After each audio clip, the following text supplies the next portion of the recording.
here's what we are doing today. I'm going to set up this journal so that it is completely ready to handle my 2026 reading list. I became a mom 18 months ago, and the only thing that I've been reading since then have been parenting books. And don't get me wrong, I needed them. I genuinely needed them. But I somehow had completely forgotten what it was like to read just for myself. And a few weeks ago, I picked up this book, Normal People by Sally Rooney, and I finished it in 1 week. And I remembered what this was about. This was such a new thing to me because I had completely let go of reading for fun. And that is when I ordered this reading journal to keep a track of all the books that I'm reading this year. And today I'm going to set it up with you for the first time. I basically read 2 books in the last 2 months after having read nothing but parenting books for a year and a half. Normal People and The Danish Way of Parenting. That's it. That's my 2026 reading list so far. But I have a system brain. I plan things, I track things. That's literally what I do. And if I want to go back to reading consistently, I need to build a system around it. It's that simple.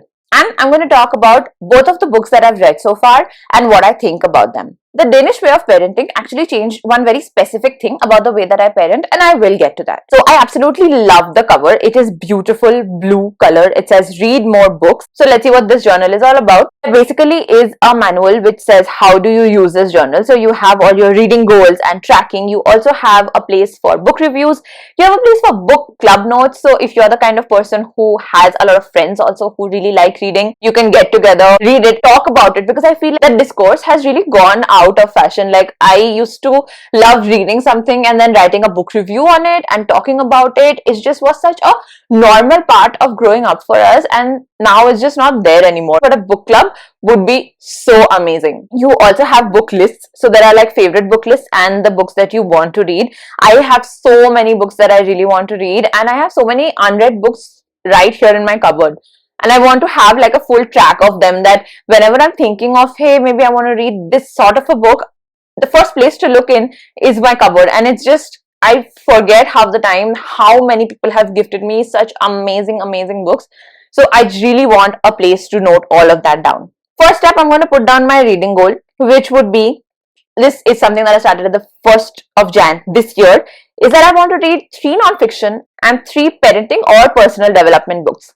Now, I still love reading parenting books. It's just something that I feel is one of those genres that you can readily apply what you have learned. So it's not something that I'm going to let go of. I just want to diversify my reading portfolio this year.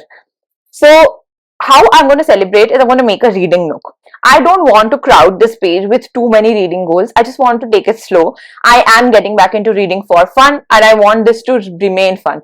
Even if I read just these 6 books this entire year, that is still more than I have done in the last 2 or 3 years, and I would count that as progress. So I'm just happy to be back to reading for fun, and yeah, these are my goals. I really like how this page is laid out though. You have place for 8 different reading goals, and the best thing is that, of course, this is a completely undated kind of a reading journal, right?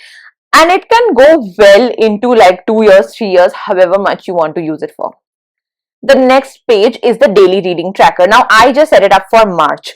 So you can, even if you track every single day of reading for the next 2 years, this tracker is enough space for you. So you don't have to worry about that. And I just set it up for March. So in the month of March, I'm hoping to read every single day. So I will just stick on as we go along. The first book, of course, is Normal People by Sally Rooney. Now you can write down all the information related to the book. You write down the title or the author, the dates you started it on, the date you finished the book on, what kind of a book was it? Was it an ebook, an audio book, or like, it also has this section that did you read for fun or a book club or work or school event or a reading goal?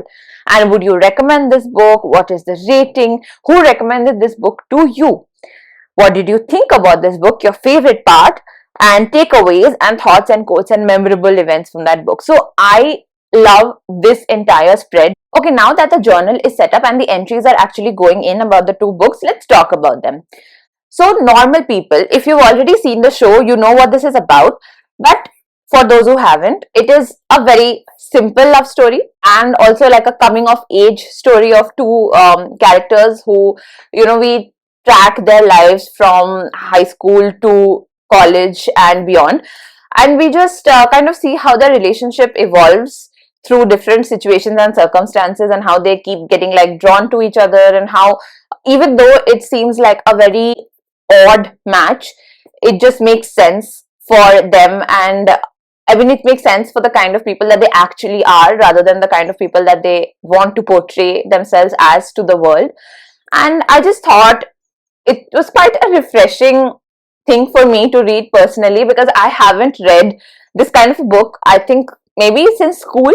And it was a light read, it was breezy, it's not one of the best books by far. It made me really get into it. I will definitely say that it was very easy for me to kind of get through the book, and that itself was quite a bit of an accomplishment. If you are lacking in time and you desperately want to read something that doesn't make you feel heavy, and it's just fun to be like a spectator, a fly on the wall in the interpersonal relationships of certain adolescents and how they deal with that, I mean, it's just a guilty pleasure, and it was a fun read.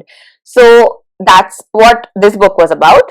The second book that I read this year was The Danish Way of Parenting. And yes, some of my books I read are on Kindle, and some of them are like actual physical books. I also read some of my books, read quote unquote, via Audible, which is an audiobook platform.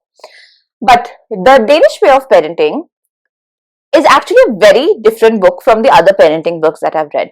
Most of the other books that I've read, and I might do a video if you are interested in all of the different genres of parenting books that are out there and what they are actually, telling you to follow, etc. Let me know in the comments. I will do a video of like my favorite ones. What the other books were about were more like, do this, don't do that. Very instructive, which is also very relevant for that phase of life that I'm in.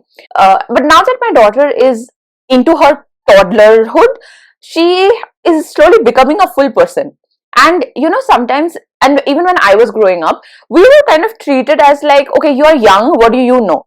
You have to listen to what the elders tell you. But that's not how I want to raise my daughter. And this book really gave me a lot of good perspective on why Danish kids are the happiest kids, why they encourage free play, why they want to reframe failure, why they want to instill in empathy over obedience. Like, there is a lot of research that has been done on what is the right way to talk to such young children. They're so impressionable. What really helps you discipline them? What really drives, like, the point that you're trying to say, what really drives it for such young kids?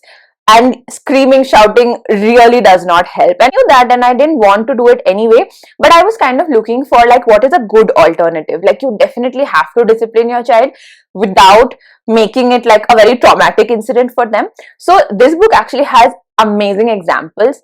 It is backed by a lot of psychologists as well, and I really enjoyed reading it. That this was also a fairly quick read. And one thing that it really made me rethink about my parenting journey is that most of the time as parents, and even our parents, try to stop us from feeling the negative feelings, like, don't be sad or don't be angry, as if it was just that easy to turn off a switch. And that's why most of us as grown adults are not very good at managing a lot of our emotions, which I think was a very interesting take in this particular book, because it helps you to understand how you can help your child redirect and reframe whatever problem that they are in. And this book actually tells you how you can help your child solve that problem, or just like let them feel their feelings. Like, how being angry is okay. Definitely be angry, express your anger, but not in a way that will hurt someone. You cannot hit other people. You cannot be throwing things around. Maybe you can throw a ball. Maybe you can jump in your spot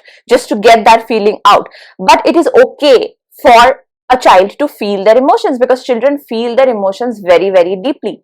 And I thought that was such a refreshing take, and I honestly had not come across it in any of the other parenting books that I've read, because this was more focused on emotional and psychological development of the child. I would definitely recommend this book to a working mom, because it is extremely short and it's extremely readable, and it has very practical checklists to be applicable to any situations for your kids. If you're the kind of person who really likes to read on the go and you just would like to have this journal handy, it's so easy and it's so compact. You just toss it in your bag. It's really lightweight as well, so you wouldn't have to worry about like this adding to the bulkiness at all. You can just read on the go wherever you are and take down your notes. It's just super simple and super easy, and I for one am very excited to start doing that. I hope this video encourages you to get back to reading for fun in some way, and drop in the comments below what are your favorite book suggestions specifically for working moms. So the criteria is cannot be too long, it has to be like a short fast read. So let me know in the comments if you have some book suggestions for me, and